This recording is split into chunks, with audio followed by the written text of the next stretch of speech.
première idée de ma thèse, c'est que l'architecture est un bon moyen de comprendre l'hospitalité et de l'analyser de manière concrète, notamment dans les politiques d'accueil.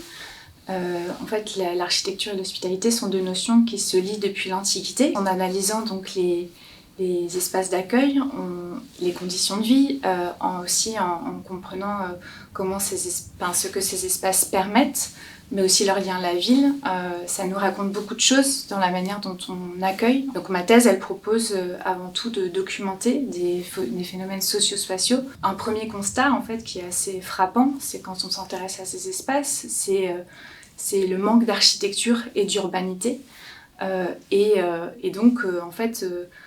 Mon analyse s'est portée sur l'inhospitalité et l'inhabitabilité produites par les politiques d'accueil.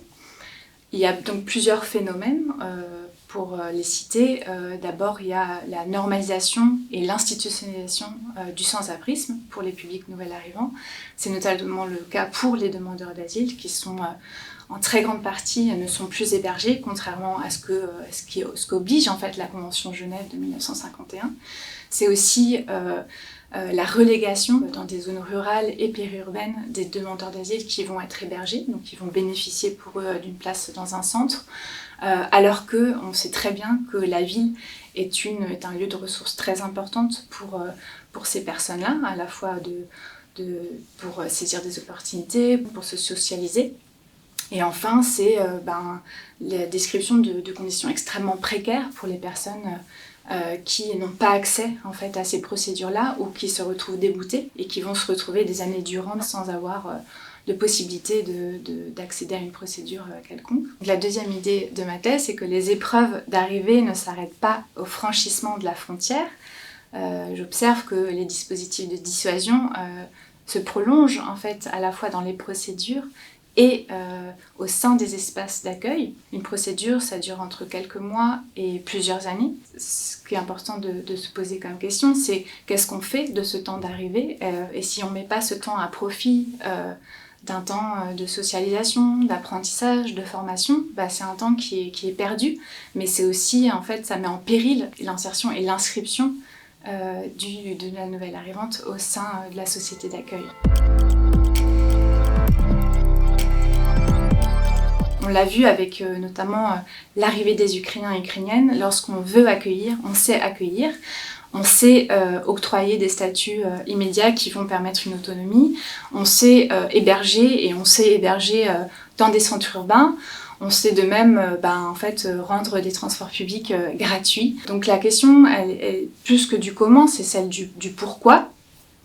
Pourquoi on accueille mal, pourquoi on n'accueille pas.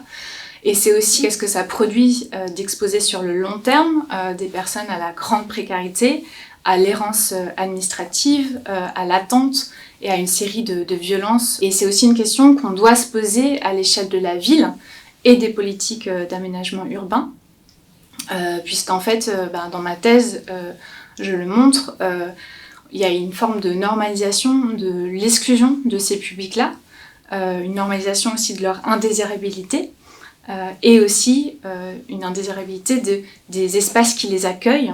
Donc au mieux, on va considérer ces espaces comme temporaires, déplaçables, et puis en pire, on va les menacer d'expulsion notamment. Et en fait, ce qui est ici problématique est aussi extrêmement contre-productif, puisqu'en fait, priver ces publics de refuge, c'est aussi les exposer à l'espace public et donc à l'espace commun, d'où soi-disant leur présence cause des torts. Il est donc urgent en fait de changer de paradigme, de changer de regard sur ces publics-là, de le faire au regard des migrations climatiques à venir. Il est aussi urgent de se rappeler que ces personnes ont des droits au vu des conventions et des traités internationaux et que nous, vis-à-vis de ces traités et de ces conventions, nous avons des devoirs.